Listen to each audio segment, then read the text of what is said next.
Hello बच्चों, नमस्कार। स्वागत है आपका अपने परिवार अंकित एजुकेशन अड्डा में। आज हम बात करने वाले हैं RRB NTPC group D, RRB group D और आरपीएफ के प्रीवियस ईयर एग्जाम के क्वेश्चन के बारे में। आज हमारा 124वां सेट है, इसमें प्रीवियस ईयर क्वेश्चन करने वाले हैं और टाइम जो आपका टाइम एंड डिस्टेंस से रिलेटेड ट्रेन का क्वेश्चन पूछा जाता है। तो इस वीडियो में टॉप 10 प्रश्न रखे गए हैं जो कि आपके ट्रेन से रिलेटेड है। बहुत ही महत्वपूर्ण प्रश्न हैं, तो देख लीजिए किस तरीके से बनाएंगे। पहला क्वेश्चन है, एक रेलगाड़ी 72 किलोमीटर प्रति घंटे की चाल से एक खंबे को 12 सेकंड में पार करती है, तो रेलगाड़ी की लंबाई ज्ञात होगी कितनी होगी। तो आपको सबसे पहले क्या लिखना है, दूरी कितना दिया है, दूरी दिया है दूरी आपको ज्ञात करनी है। यहाँ पर दूरी तो आपको ज्ञात करनी है। यहाँ पर देखेंगे जो स्पीड लिखा है वो कितना दिया है, 72 kilometre per hour. 72 kilometre per hour, वो आंसर हमें मीटर में दिया है, तो मीटर पर सेकंड में जाने के लिए हम क्या करते हैं, 5/18 से गुणा कर लेते हैं पहले ही।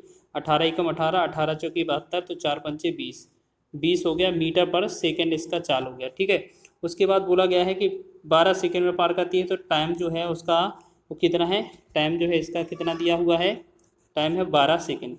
चलिए 12 सेकंड हो जाएगा। ठीक है, फिर आपसे दूरी पूछा है, तो दूरी का जो फॉर्मूला होता है, दूरी बराबर क्या होता है, चाल गुणे समय, मतलब डिस्टेंस इक्वल टू होता है speed into time, S into T करेंगे इसे। तो स्पीड कितनी है 20 और टाइम कितना है ये 12 सेकंड, तो 12 दूना 24, यानी कि ये कितना बन जाएगा हमारा 240। 240, तो 240 जो बनेगा इस क्वेश्चन का राइट आंसर बन जाएगा। ठीक है, तो इसमें हमारा जो आंसर बनेगा कौन सा हो जाएगा सही, आपका ऑप्शन नंबर डी। ठीक है, तो 240 मीटर ये जो होगा ऑप्शन नंबर डी इसका सही हो जाएगा। ठीक है, अगर आपके खंबे की जगह कोई पुल होगा, सुरंग होगा, तो उसमें आपकी जो सापेक्ष चाल होगी वो हमेशा जोड़ी जाएगी, याद रखना, हमेशा दूरी में जोड़ी जाएगी। आगे क्वेश्चन है, 95 किलोमीटर प्रति घंटे की चाल से चल रही एक रेलगाड़ी एक खंबे को 18 सेकंड में पार करती है, तो रेलगाड़ी की लंबाई क्या है। तो सेम यही पैटर्न है कि अगर चाल आपको दी है तो चाल क्या है 95 किलोमीटर प्रति घंटा। जब किलोमीटर को मीटर पर सेकंड में बनाएंगे तो 5/18 से गुणा कर देंगे। ठीक है, अगर कट रहा है तो काट देते हैं, नहीं है तो इतना ही लिखा रहने देंगे, मीटर पर सेकंड लिखेंगे। फिर बोला है कि टाइम को कितना है, टाइम कितना लग रहा है, टाइम 18 सेकेंड। तो आपका जो दूरी का फॉर्मूला होता है, दूरी का होता है स्पीड इंटू टाइम, दूरी बराबर होता है चाल गुणे समय। तो चाल जो दिया है 95 गुणे में 5/18, और टाइम जो है सॉरी चाल जो थी वो 95 गुणे में 5/18, और समय दिया है 18। ठीक है, 18 से 18 हट जाएगा, कट जाएगा, तो 5 को गुणा करेंगे 5 25, 5 45 और 2 47, ये बनेगा 475। 475 होगा इस क्वेश्चन का right answer. Option number A इसका सही आंसर हो जाएगा। ठीक है, अब कुछ बच्चे बोलेंगे कि ये 5/18 से ही गुणा क्यों कर रहे हैं। अगर आपने इससे पहले वाला पार्ट देखा है तो उसमें हमने अच्छे से डिटेल से बताया है कि अगर किलोमीटर प्रति घंटे से अगर हम मीटर प्रति सेकंड में जाएंगे तो हम क्या करते हैं 5/18 से गुणा करते हैं। ठीक है, और अगर किलोमीटर प्रति घंटे से अगर मीटर पर सेकंड से किलोमीटर प्रति घंटे में जाएंगे तो हम 18/5 से गुणा करते हैं। ठीक है, हमने ये पिछले वीडियो में डिटेल से समझाया था। चलिए आगे बात कर लेते हैं नेक्स्ट क्वेश्चन की। एक रेलगाड़ी एक खंबे को 80 सेकंड में पार करती है, यदि रेलगाड़ी की चाल 36 किलोमीटर प्रति घंटा है तो रेलगाड़ी की लंबाई ज्ञात कीजिए। देखो यही सेम क्वेश्चन है, इसी पैटर्न पर आधारित है। ठीक है, खंबे को पार करती है तो खंबे की कुछ भी लंबाई नहीं होती है। तो आपका जो टाइम दिया है वो कितना दिया है, 80 सेकंड दिया है। टाइम कितना है, 80 सेकंड दिया है। उसके बाद जैसे आपका जो चाल दिया है, स्पीड कितनी है 36 किलोमीटर पर आवर, तो किलोमीटर पर आवर को हम क्या करेंगे मीटर पर सेकंड में ले जाएंगे, तो 5/18 से गुणा करेंगे। 18 एकम 18, 18 दूना 36, तो ये 2 का 5 में गुणा करेंगे, 2 पंचे 10 मीटर पर सेकंड हो जाएगा ना, हमारी चाल आ जाएगी 10 मीटर पर सेकंड। अब दूरी पूछा है, डिस्टेंस पूछा है, डिस्टेंस इक्वल होता है हमारा स्पीड इंटू टाइम। तो स्पीड कितनी दिया गया है आपका 10 मीटर पर सेकंड, टाइम कितना है आपका 80 है, और जब दोनों का गुणा करेंगे तो 80 10 800, 800 जो मीटर होगा इस क्वेश्चन का राइट आंसर होगा ऑप्शन नंबर डी। ठीक है, ये ग्रुप डी में पूछा हुआ क्वेश्चन है, आसान प्रश्न है ये। ठीक है, अब थोड़ा लेवल क्या है बढ़ाकर चलते हैं। इसके बाद इसमें जो आपको लास्ट में क्वेश्चन मिलेंगे वो बहुत ही हार्ड मिलने वाला है। एक रेलगाड़ी 160 किलोमीटर प्रति घंटे की गति से चल रही है और इसकी लंबाई 180 मीटर है। रेलगाड़ी द्वारा एक खंभे को पार करने में लगा समय ज्ञात कीजिए। तो ये चौथा क्वेश्चन भी इसी पैटर्न पर है जो आपका दिया गया था। तो स्पीड कितना दिया है 160 किलोमीटर प्रति घंटा, किलोमीटर प्रति घंटा। ठीक है, और जब इसे चेंज करेंगे आप तो इसको क्या करेंगे 160 में आप क्या करेंगे 5/18 से गुणा कर देंगे, ये आपका मीटर पर सेकंड हो जाएगा। ठीक है, आपका जो दूरी दिया है तो वो दूरी कितना है आपका 180 मीटर है। चलिए 180 मीटर हो गया। अब आपको क्या निकालना है, समय। तो समय बराबर होता है दूरी बटा चाल। दूरी बटा चाल, तो डिस्टेंस कितना दिया है, दूरी 180 मीटर, और स्पीड जो है वो कितना दिया है, ये वाला 160 गुणे में 5/18। ठीक है। अब 18 को हम ऊपर ले जाएंगे तो यहाँ से पहले कुछ कट रहा है तो काट देंगे, एक 0 से 0 कटेगा, 2 से 4 बार कट जाएगा, 2 से यहाँ पर 2 9 18 हो जाएगा। ठीक है।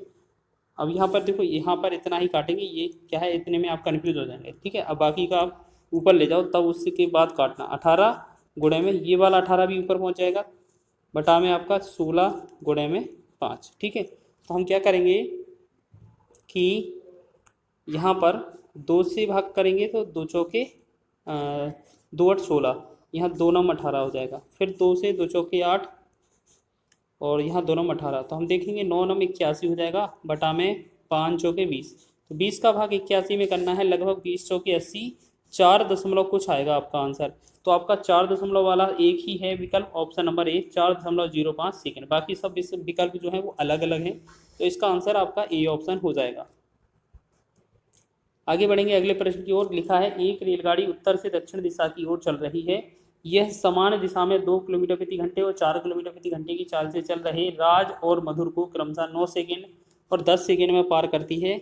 यदि रेलगाड़ी की लंबाई x किलोमीटर है तो x मीटर है, तो x का मान ज्ञात कीजिए। तो हम बात कर लेते हैं इनका जो, अगर बात याद रखना, अगर क्वेश्चन में बोला जाए कि एक ही दिशा में समान दिशा में, तो आपको याद रखना है जो इनकी सापेक्ष चाल होती है, रिलेटेड स्पीड, वो आपकी माइनस होती है। ठीक है। जैसे हम ट्रेन की जो चाल है, उसकी ट्रेन की चाल जो है, उसकी ट्रेन की चाल मानते हैं हम x। तो आप देखेंगे कि अगर x से और एक व्यक्ति है उसका 2 किलोमीटर के साथ सापेक्ष चाल निकालेंगे, वो x-2 आ जाएगा। ठीक है। और बराबर है, ये चाल बराबर दूरी बटा समय, तो दूरी को हम d मान लेते हैं, और समय अब इसको लगता है पहली बार 9 सेकेंड। ठीक है। अब इसे कैलकुलेट करेंगे, तो इसमें हमसे पूछा क्या है, दूरी पूछा है, तो हम इसे x के रूप में समीकरण बनाएंगे। ठीक है। तो यहाँ पर हम क्या है, दूरी नहीं, यहाँ पर हम पहले तो हम चाल का ही मान निकालेंगे यहाँ से। तो इसको हम ऐसे भी कर सकते हैं, क्रॉस गुणा करके। तो यहाँ पर 9x माइनस का 18 बराबर, ये कितना हो जाएगा आपका, 18 बराबर ये कितना हो जाएगा आपका, होगा तो ये हो जाएगा आपका, कितना हो जाएगा, जैसे d। ठीक है। ये हो जाएगा समीकरण 1। दूसरा आपका क्या बोला है कि अगर सापेक्ष चाल निकालेंगे तो x-4 लिखेंगे, और इसके साथ बराबर जो दूरी होगी वो d लिखा जाएगा, बटा में समय कितना है 10।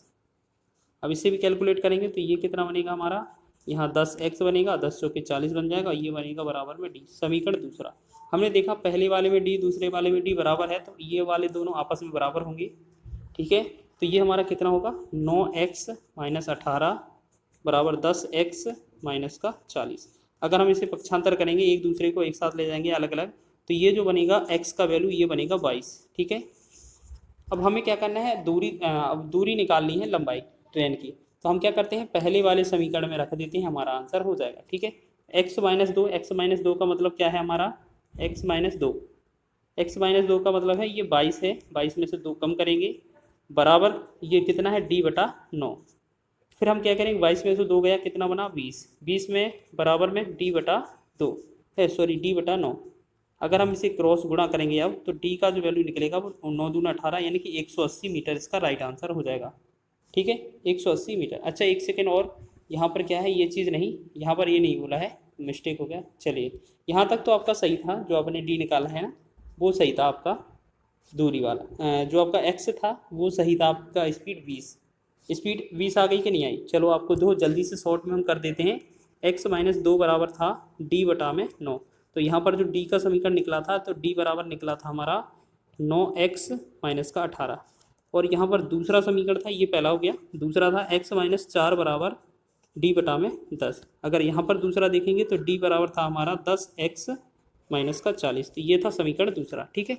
अब इन दोनों समीकरण को हमने सॉल्व किया था, तो x का वैल्यू कितना आया था हमारा 22। ठीक है, 22 आया था।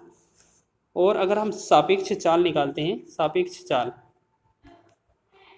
तो सापेक्ष चाल कितनी हो जाती है आपकी, सापेक्ष चाल थी हमारी x-2, यानी कि इस 22 में से -2 कम करेंगे तो ये बनेगा 20, तो ये 20 तो आ गई आपकी सापेक्ष चाल हो गई।